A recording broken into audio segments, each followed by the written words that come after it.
Hello বন্ধুরা, আমি শাকগর্নিল। আজকে এই ভিডিওতে দুটো বিষয় নিয়ে কথা বলবো। একটা হচ্ছে দেবারার নতুন গান, তবে সবার আগে কথা বলবো তাজা খবর সিজন 2 এর ট্রেলার নিয়ে। ভুবন বাম অভিনীত, আপনারা সকলেই জানেন। পার্ট 1টা অর্থাৎ সিজন 1টা যারা দেখেছেন তারা এটা তো জানবেনই যে এখানে ভুবন বামের যে ক্যারেক্টারটা, সে একটা বরদান পেয়েছিল, যেটার মাধ্যমে সে ফিউচারে কী হবে আগে থেকে জানতে পেরে যাচ্ছিল, এবং এই বরদানকে ইউজ করে সে প্রচণ্ড বেশি বড়লোক হয়ে উঠেছিল। যদিও সিজনের শেষের দিকে আমরা দেখতে পাই যে সে যে ভালো মানুষ ছিল বলে বরদানটা পেয়েছিল, ধীরে ধীরে সে কিন্তু খারাপ মানুষে পরিবর্তিত হচ্ছে। তার মধ্যে বেশ কিছু ডার্ক জিনিসপত্র ঢুকে পড়েছে, সে খারাপ মানুষ হয়ে উঠেছে। এবারে এই ট্রেলারের মধ্যে আমরা দেখতে পাচ্ছি যে ভুবন বামের ক্যারেক্টারটার ওই বরদানটা আর কোনো কাজে লাগছে না। প্রবাবলি সে যেহেতু খারাপ মানুষ হয়ে গেছে, যে কারণেই ওই বরদানটা তার আর কাজে দিচ্ছে না। ফিউচারে কি হবে সেটা সে আগের থেকে আর জানতে পেরে যাচ্ছে না। এবার আমি যখন সিজন 1-এর রিভিউ করেছিলাম তাজা খবরের, আপনারা এখনো চেক আউট করতে পারেন, সেখানে আমি বলেছিলাম যে বাস্তবের সঙ্গে কিন্তু প্রচুর সিমিলারিটিস এই পার্টিকুলার সিরিজটা ছিল সিজন 1-এর। এবং বাস্তবের যিনি ডিরেক্টর মহেশ মাঞ্জরেকর, তাকে আপনারা সিজন 2-এর ট্রেলারের মধ্যে দেখতে পাবেন। সে একটা ইম্পর্টেন্ট ক্যারেক্টার এখানে প্লে করতে চলেছে। এবার মহেশ মাঞ্জরেকর ভুবন বামকে জানাচ্ছে যে যারা ওর কথা শুনে টাকা লাগিয়েছিল তাদের মধ্যে একজন হচ্ছে জাভেদ জাফরি ক্যারেক্টার, যে ভুবন বামের সঙ্গে দেখা করছে আবার, এবং বলছে যে তোমাকে আমার 500 কোটি টাকা ফেরত দিতেই হবে 2 সপ্তাহের মধ্যে। এবার ভুবন বামের কাছে তো বরদানটা নেই, তাহলে সে এত টাকা জোগাড় করবে কিভাবে? একটা সাধারণ গরিব ছেলের পক্ষে এটা একটা অসম্ভব বিষয়। এবার জোগাড় কিভাবে করে সেটাকে কেন্দ্র করে এই সিজন 2 হতে চলেছে। আমরা একটা হিন্টস তো ট্রেলারের মধ্যে পেয়ে যাচ্ছি যে সে কাউকে একটা কিডন্যাপ করবে বা কোনো ধরনের ক্রাইম করবার চেষ্টা করবে এই টাকাটা ফেরত পাওয়ার জন্য। এবার সেটা করতে গিয়েও ডেফিনেটলি ভুবন বামের ক্যারেক্টার এবং তার যারা সঙ্গী সাথীরা রয়েছে প্রত্যেকে আরো গন্ডগোলে পড়বে, সেখান থেকে ওদের সিচুয়েশন আরো খারাপ হবে। দেখুন, গল্প সম্পর্কে বেশ অনেকটাই বোঝা যাচ্ছে, এটা একদম সত্যি কথা, অনেকটাই আমি আপনাদেরকে বলে ফেললাম। কিন্তু আমার কোথাও একটা মনে হচ্ছে ট্রেলারটা দেখে যেটুকু যা গল্প বোঝা যাচ্ছে সেটা কিন্তু এপিসোড 1 এবং এপিসোড 2 এর মধ্যেই সীমাবদ্ধ থাকবে।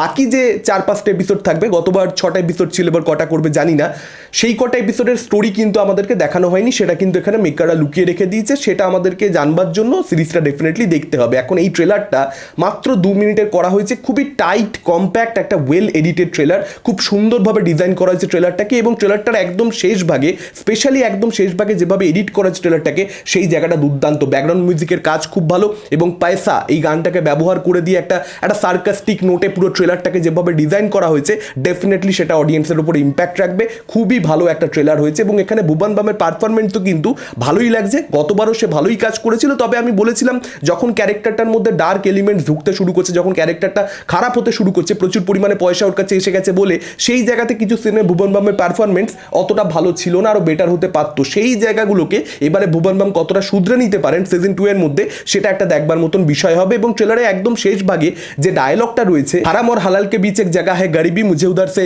निकलने का है, এই যে পার্টিকুলার ডায়লগটা, সেটা সত্যিকারের ওয়েল রিটেন ইম্প্যাক্টফুল একটা ডায়লগ ছিল। এবং সেটাকে দিয়ে যেহেতু ট্রেলারটা এন্ড করা হয়েছে, আমি সবসময় বলি ট্রেলার টিজার কিভাবে শেষ করা হচ্ছে, লাস্ট পাঞ্চটা কি দিচ্ছে সেটা খুব ইম্পর্টেন্ট হয়। এই ট্রেলারটা কিন্তু শেষ হয় খুব সুন্দর নোটে, এবং আমার কোথাও একটা মনে হচ্ছে যে এই পার্টিকুলার সিজনটা এমন একটা জায়গাতে গিয়ে শেষ হবে যেখানে আমরা দেখতে পাবো ভুবন বাম তার যে ভালো গুণগুলো, যেগুলোর জন্য প্রাইমারিলি সে বরদানটা পেয়েছিল, সেই ভালো গুণগুলো তার মধ্যে আবার ফিরে আসবে, এবং সে আবার বরদানটা পেয়ে যাবে, তার আবার বরদানটা কাজে লাগা শুরু করবে। বা এরকমটা আমরা দেখতে পেতে পারি যে হয়তো এপিসোড 4-এ এপিসোড 5-এ গিয়ে কোথাও একটা তার বরদানটা কাজে লাগা শুরু করলো, এবং সেখান থেকে সে 500 কোটি টাকা জোগাড় করলো। এটা হতে পারে, লেটস সি। যদি অন্য কোনো রুটে হাঁটে, যেটা আমি ভাবছি না, সেরকম যদি কিছু হয়, সেক্ষেত্রে আমার মনে হয় বেটার হবে। আমি অনেক বেশি এনজয় করতে পারবো, কারণ আনপ্রেডিক্টেবল জিনিসপত্রই মানুষ আফটার অল পছন্দ করে। এবং গতবার একটা সমস্যা হয়েছিল, আমি সিজন 1 রিভিউ করবার সময় বলেছিলাম যে 6টা এপিসোড হয়ে যাওয়াতে বেশি টাইট রাখতে গিয়ে, প্রচণ্ড ফাস্ট পেস্ট রাখতে গিয়ে কিছু জায়গাতে ডেভেলপমেন্ট দেওয়া হয়নি। ডেভেলপমেন্ট দিলে এটা নেক্সট লেভেলে যেতে পারতো, ভালো কাজ হয়েছে, কিন্তু নেক্সট লেভেলে যায়নি।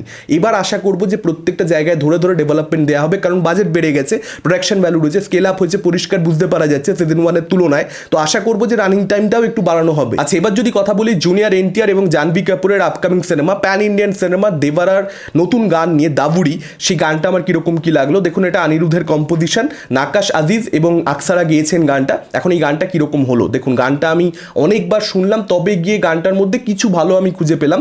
প্রথমবার গানটা শুনলেই যে ভালো লেগে যাবে এরকম কোনো গান কিন্তু এটা একেবারেই নয়, বরং প্রথমবার শুনলে ফার্স্ট রিয়াকশনটা হবে যে ভাই এটা কী গান, এটা কেমন গান হয়েছে। কিন্তু কয়েকবার শুনলে তবে আমি বলবো যে হুক লাইনের জায়গাটা মেনলি, সেই জায়গাটার মধ্যে একটা ভাইব রয়েছে, সেই জায়গাটার মধ্যে একটা এনার্জি রয়েছে, সেই জায়গাটা একটু মস্তি পাওয়া যাচ্ছে।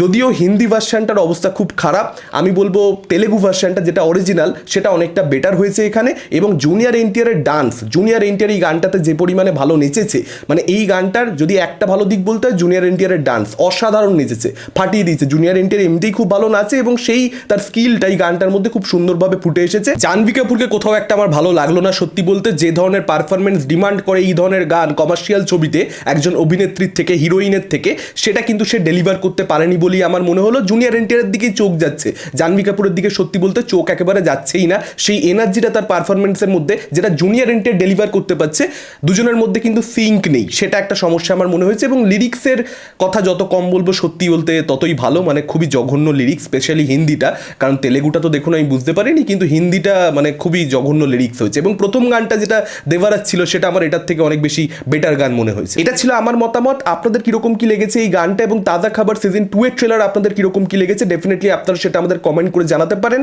এই ভিডিওটা ভালো লাগলে লাইক করতে পারেন, শেয়ার করতে পারেন। আমাদের চ্যানেল নতুন হলে চ্যানেলটাকে অবশ্যই সাবস্ক্রাইব করতে পারেন। আজকের মতন টাটা, চোখ রাখুন পরবর্তী ভিডিওতে।